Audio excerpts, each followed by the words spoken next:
Một lần đi lạc. Trời ơi, có ngựa đi trời. Wow, đẹp quá bà con ơi, đẹp quá bà con ơi.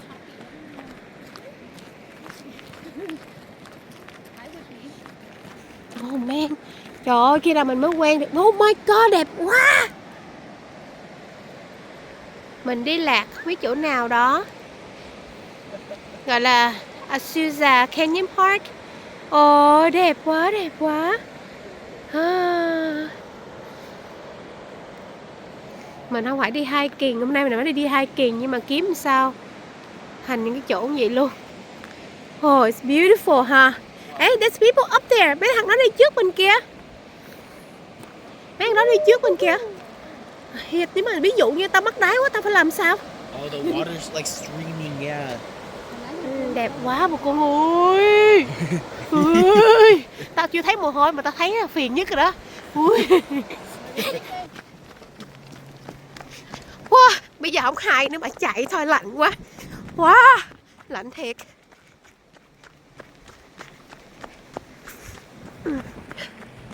Wow. Wow. Oh, cũng có nhiều người lắm à. Cũng có nhiều người lên xuống lắm à.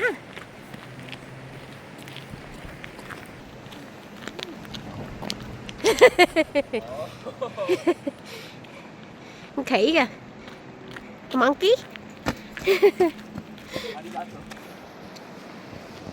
Wow. See that, guys? Who, which guy? Đâu? My guy. Oh no, like see that guy. Where? I'm gonna keep walking. Oh. You know what? I'm gonna tell you this much. This is way more beautiful than the Hollywood. Really? The Sign. one you went? Yeah. Observatory. So, yeah.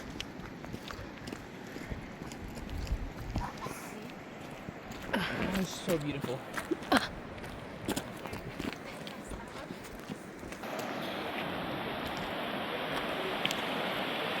Mình ước gì á, mình có thể có mấy căn nhà ở ngay cái chỗ thiên nhiên vậy á. Mình thích cái mình thử thêm lần nữa phải không? Ừ.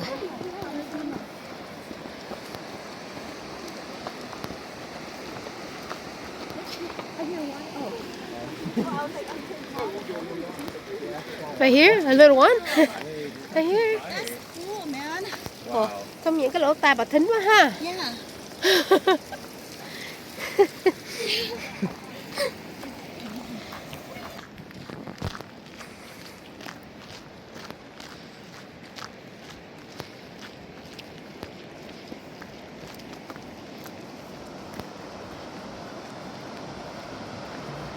This is one of the prettiest hikes that I've been to in my life because of all the water stream.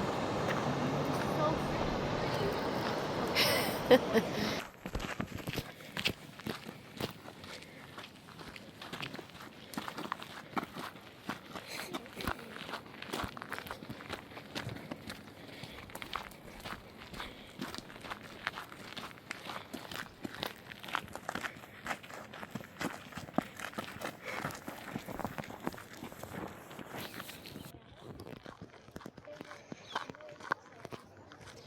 Sáng sớm hiking. Chỗ mới.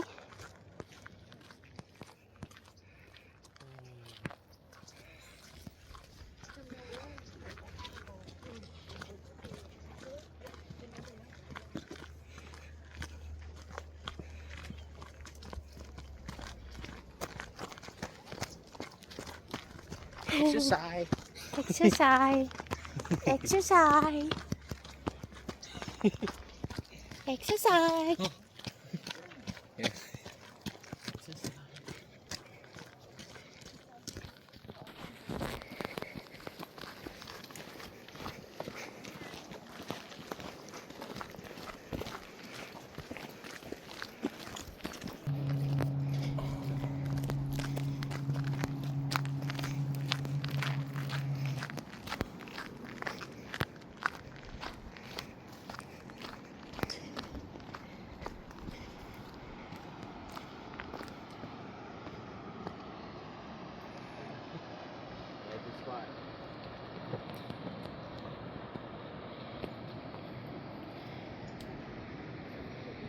I think this is a good.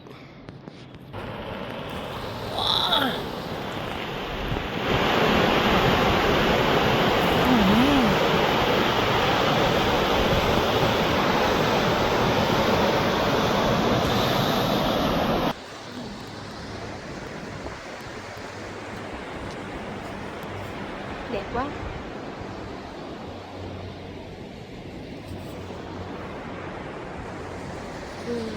Beautiful.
Đứng giống làm bậy á. Có người dưới kìa.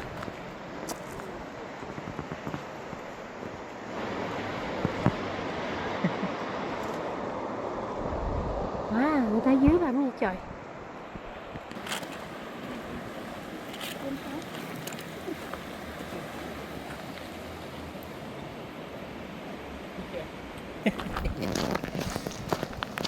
Tao thấy bên không có phát mà thấy bắt đầu điểm sấm rồi đó nha. Wow, đẹp quá. Hey, it's a reward.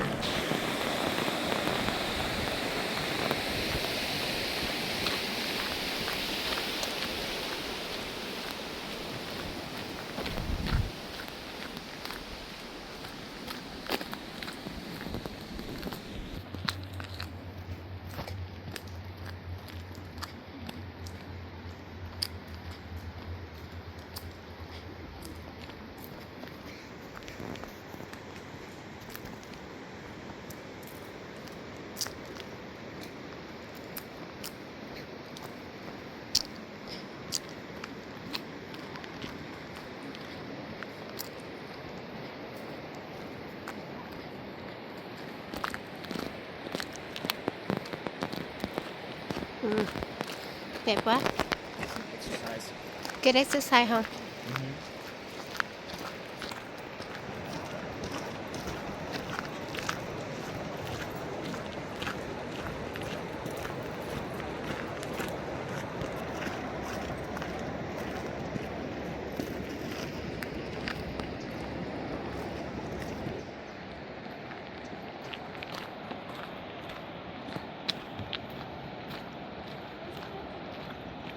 Oh wow.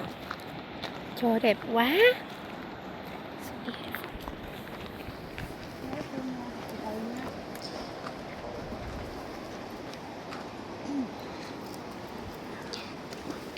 À.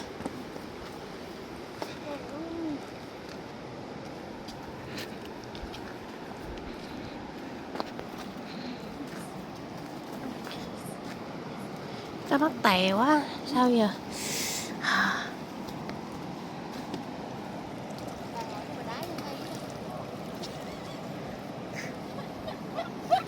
Chỗ nào giống như Việt Nam không? Ây da, sợ mất tè xong nó qua mất cậu mất chết. Ồ, giống như cái ben á, cái đầm á. Cái đầm nó thả nước từ từ nè. Nó xả như kia. There's a lot of clam shells here. That means there has to be clams. Yeah. Là phải có nghêu đúng không? Có, cái con hến á.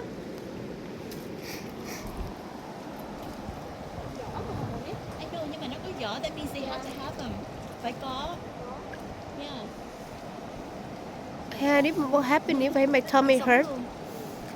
What's What the happened matter? if my tummy hurt? Let's see. I need to go poo.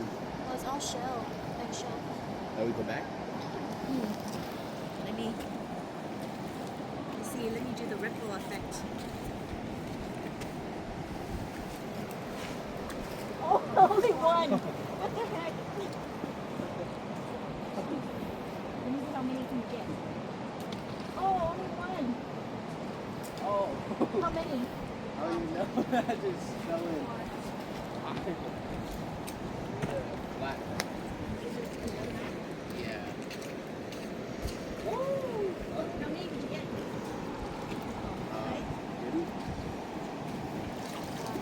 Oh, shoot. Oops. Oh, this one's dirty, but that's okay. Oh, got two. Wow. You're right. It's a flat rock. It's a flat one. Wow. You have to choose a flat one. I think she hit on the surface of the water. Like, there you go, too. There we go. No, you have to do flat. Oh no, it has to be flat. Không flat không được. Let's go. Here's Sunny. Oh my God. Here's the dam.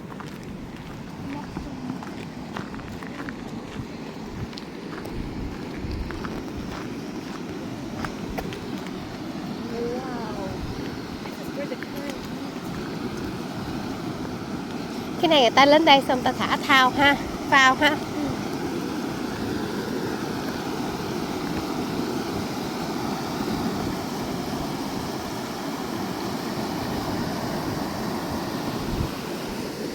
Đây không có cá hả?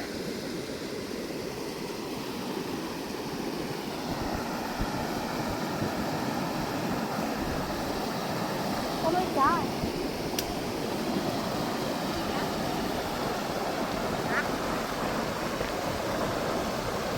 Cao lắm.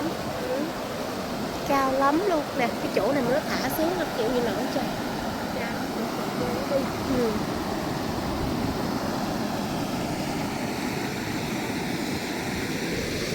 Đã luôn ha.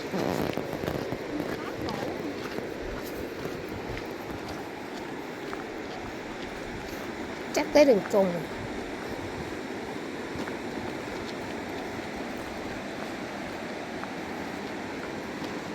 Chắc hay tới đường cùng rồi quá.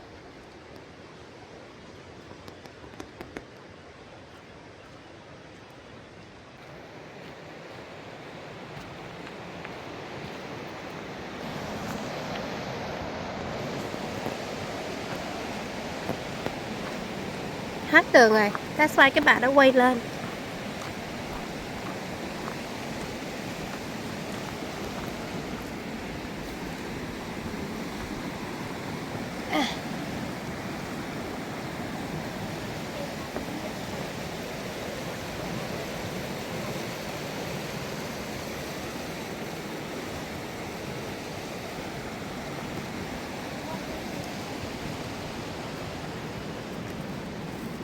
Next time I'm gonna bring.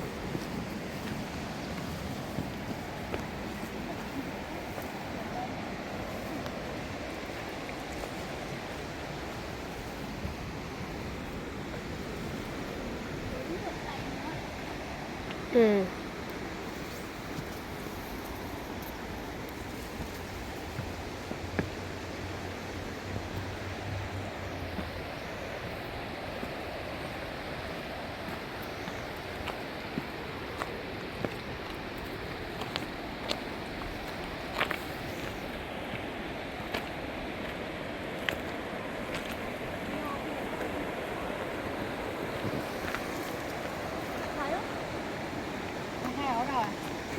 Up here or down here?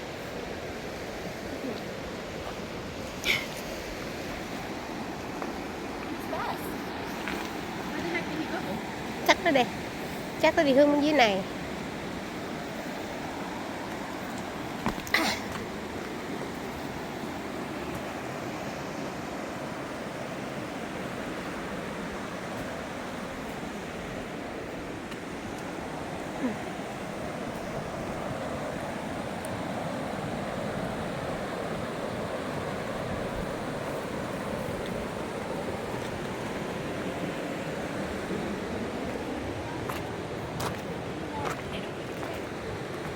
Cái này là nó vô động rồi.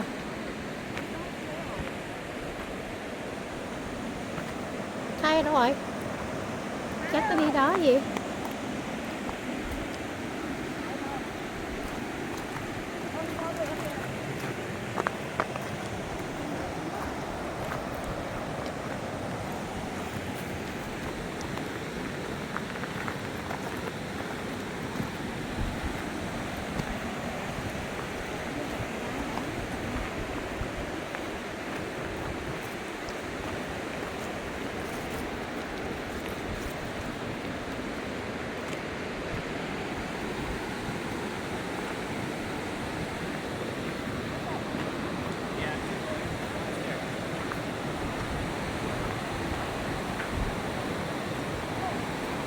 Đi nữa hả?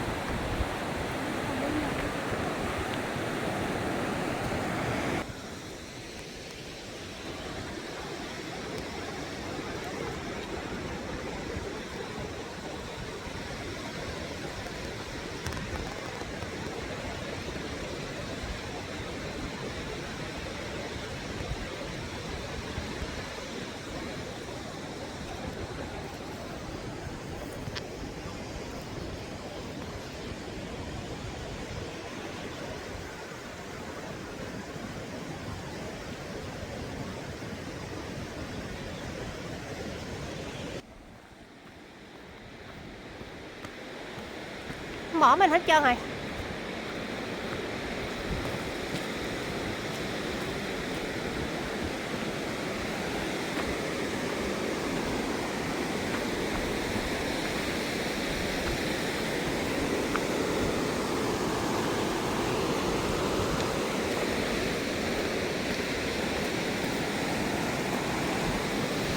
Wow.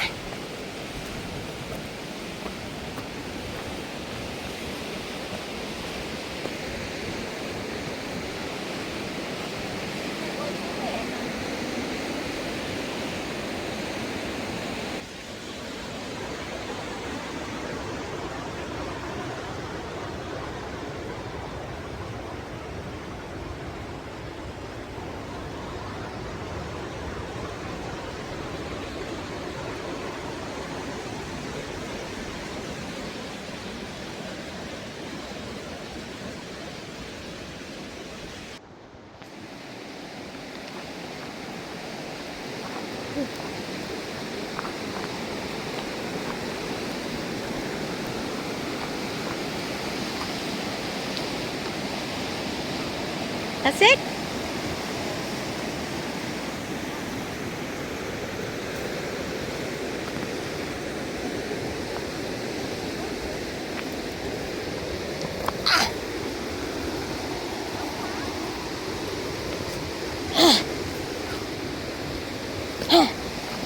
My God.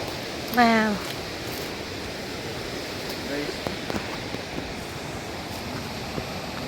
Đâu?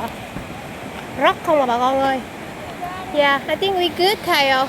Okay, this is our destination because it's all the Let rock. him just walk a little bit. If you want to go explore, come right back. I think that is the end. Yeah, go check my camera. Oh, really? Go to the Okay. end.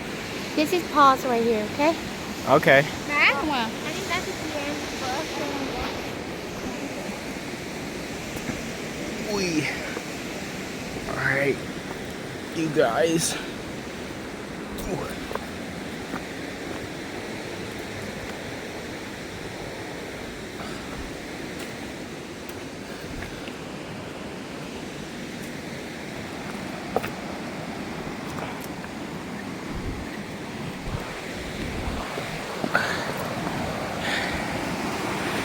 Wow. This is the end, you guys.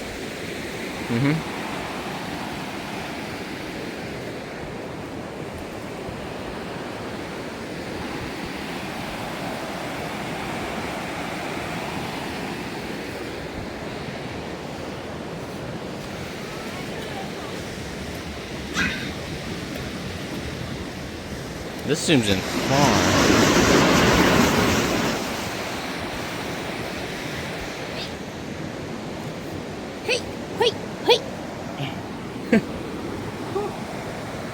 Oh my goodness, alright.